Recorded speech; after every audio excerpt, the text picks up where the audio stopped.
On essaie de rentrer, hein. Vas-y, tu peux allumer? Où est-ce qu'on allume ici, là?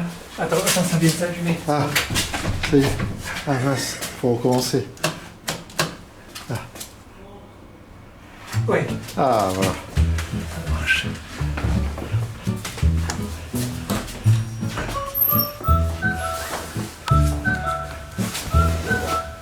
C'est le premier. Oui, je crois que c'est le premier, ouais.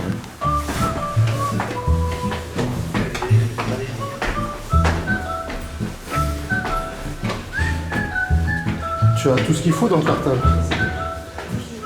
Ah.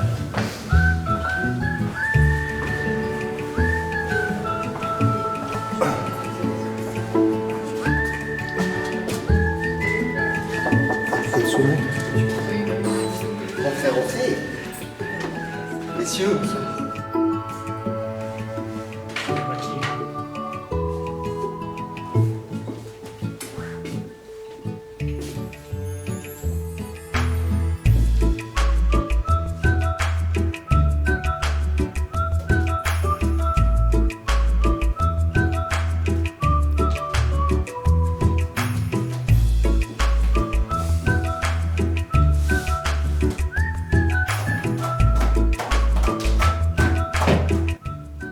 Monsieur, oui, s'il vous plaît.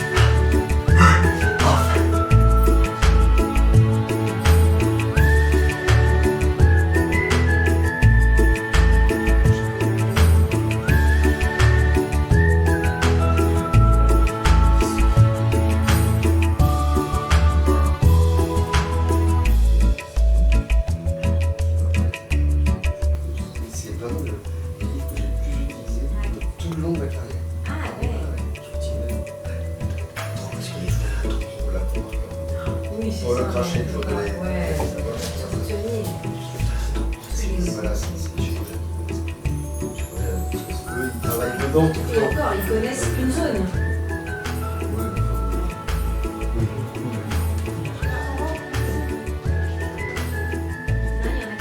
Dans un film. Non, rassurez-vous, je sais qui c'est. Mais ça va pas faire n'importe quoi. Alors, imagine bien. Et ça, c'est alors, je pense qu'il y en a beaucoup que je n'ai pas trié. Donc je pense qu'il y en a pas. Bon, qu'est-ce que vous avez, vous? Alors, ça fait 3 mois, je suis un peu gêné. Gêné. Oui, oui. Toutes les nuits. Vous en pouvez, je peux en prendre un peu plus, parce que j'arrive pas à parler. Je vais vous aider. Alors, Ouais, vous ça, pouvez pas. Ça me gratte. Alors, ça vous gratte. Ça vous gratte dans l'oreille? Plus. Non, non, vous avez ce qu'il faut. Vous allez me dire oui ou non, d'accord? Hein? Alors. Bon. On va déjà commencer par traquer, hein? Voilà, ça va vous faire du bien. Allez, à votre santé. Bon. Simplement, il faut que je gratte un papier. Je suis journaliste à la revue Galopin Galopine. Et je sais que vous prenez votre retraite et comme vous avez été un grand homme dans le quartier, on m'a chargé de faire une petite enquête. Enquête. Oui, pour raconter votre vie, quoi. Alors, attendez, pour le film, j'ai oublié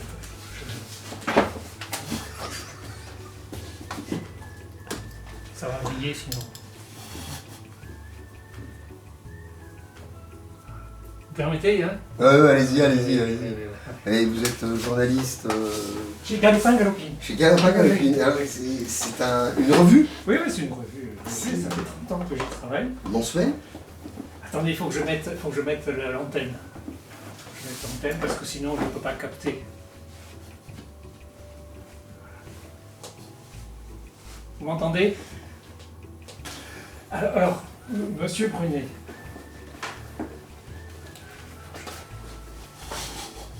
J'ai oublié, vous pouvez me donner un stylo, s'il vous plaît? Voilà. Plaisir.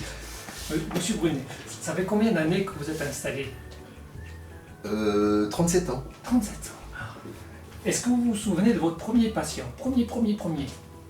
Non. Non. Non? Vous l'avez revu? Non. Parce qu'en fait, je pense que le premier patient que j'ai vu, c'était en garde. Mais dans votre cabinet, alors, si on précise la question.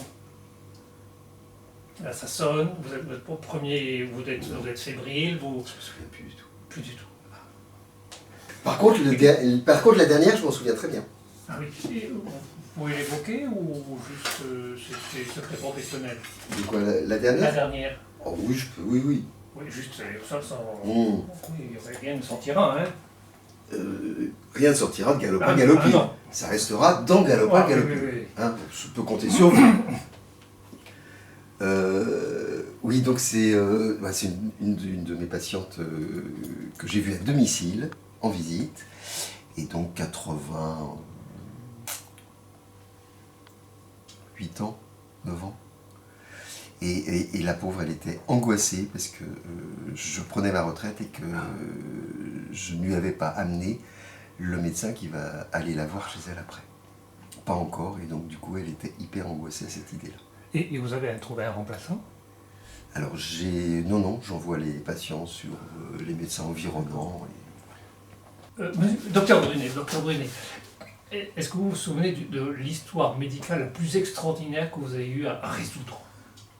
Je crois que la plus cocasse, c'est, si on peut dire, c'était une nuit où j'étais de garde, où j'ai été appelé chez un patient qui souffrait d'une orchite. Ça fait mal. Oh, ça fait mal. Et en fait, il était célibataire, vieux garçon, vivait chez sa maman, très âgée. Et donc je voyais en garde, je ne l'avais jamais vu avant, et donc je voulais le faire hospitaliser. Il a répondu de façon plus que véhémente qu'il ne voulait pas être hospitalisé, etc. J'ai appelé le SAMU de chez lui, devant lui, et je le vois se traîner, littéralement, parce qu'il ne tenait plus sur ses jambes tellement il avait mal. Je le vois se traîner jusqu'en haut, redescendre sur les fesses, l'escalier, s'asseoir sur le siège, sur le fauteuil, et mettre un pistolet devant lui en me disant « Maintenant le SAMU, il peut arriver ». Et voilà, le SAMU est arrivé, donc je me suis précipité à la porte en disant au SAMU « Là, attendez, je vous explique la situation, voilà ce qu'il en est. Donc on va y aller tout doucement, parce que je ne sais pas quelle réaction il peut avoir, je ne sais pas si le pistolet est chargé ou pas, donc on va y aller tout doucement, tranquillement. » Et bon, voilà, un quart d'heure après, il a quand même accepté de monter dans le camion du SAMU, et le pistolet n'a pas été déchargé sur quiconque. Voilà. Belle histoire. Vous avez un sang-froid. Non, j'étais un peu comme ça.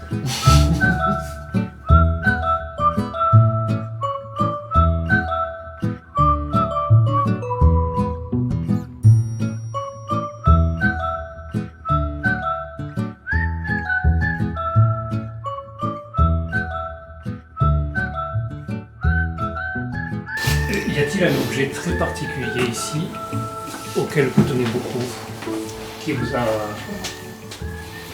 suivi? Ah!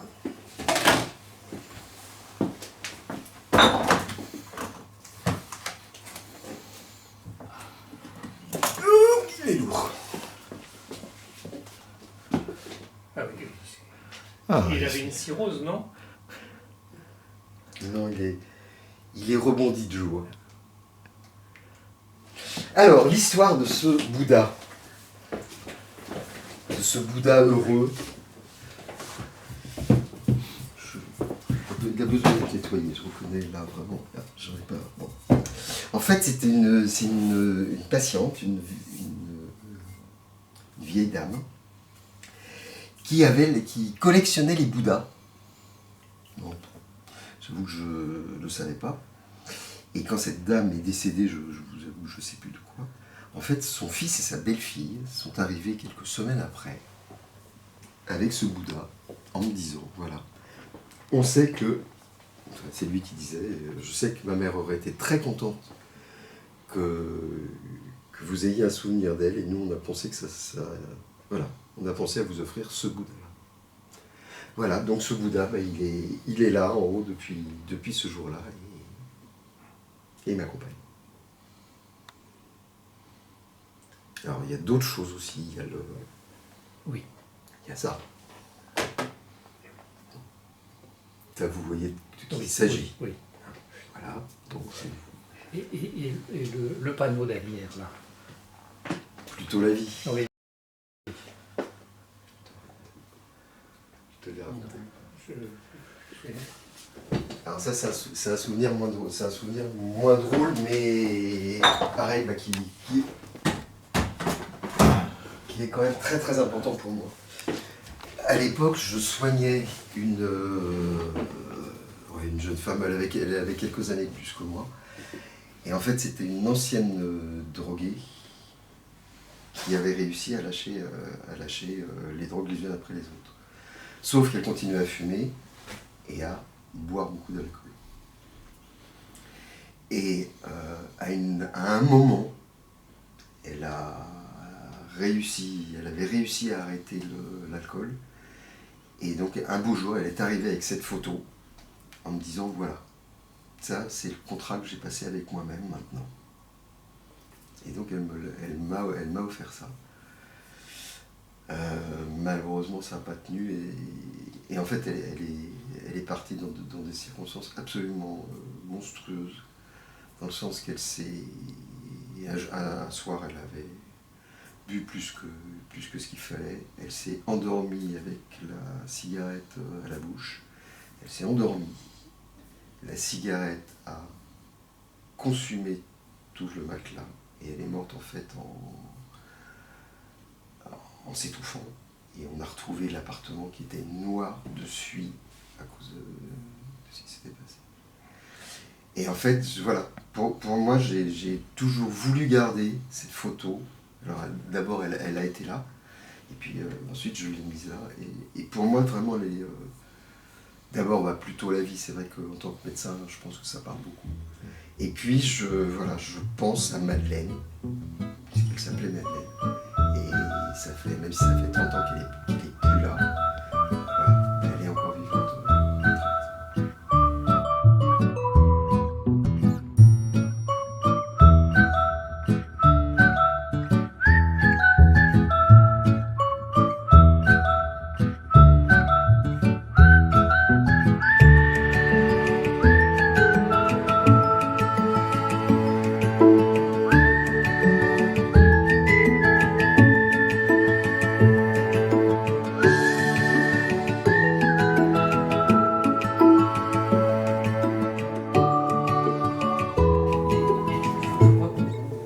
Vous mettez à jour régulièrement, parce que je vois le panneau la dernière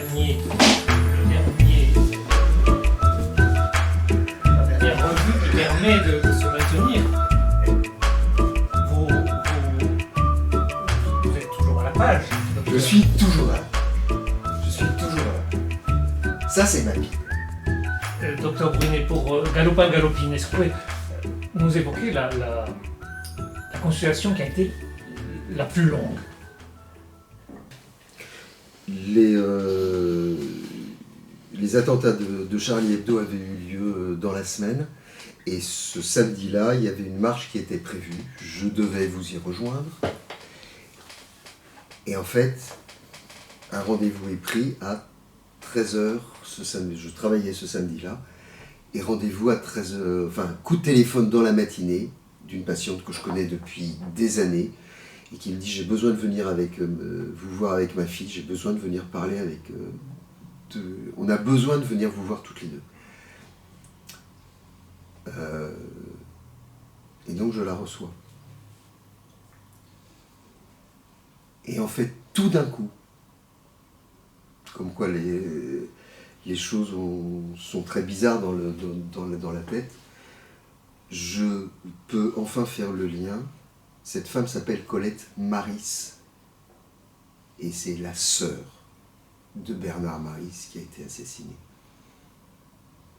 Et donc en fait, plutôt que d'aller à la manifestation où je voulais manifester mon soutien face à ce déchaînement, j'ai passé 2 heures. J'ai passé 2 heures avec Colette Maris, donc la sœur de Bernard, et avec sa nièce. Et voilà. Et pour moi, c'est très symbolique, en fait, quelque part, de ma vie professionnelle. C'est-à-dire que je pense qu'il y a beaucoup de choses que j'ai pas vécues comme les autres, mais que j'ai vécues avec une intensité de façon très singulière. Allez, un petit coup Allez. pour la route, hein. Parce qu'on est venu en vélo. Juste pour la route. Ouais, voilà. Merci. Faut pas abuser, hein. Ouais. Tu déranges ton antenne ou pas? Je rends la... Tu rends l'antenne? L'antenne à cognac j'ai. Attends, qu'est-ce qu'on va... Oh, on va finir. Hop. Eh ben, merci Pascal. Bonne vôtre, hein. Et tu as mon dossier en fait?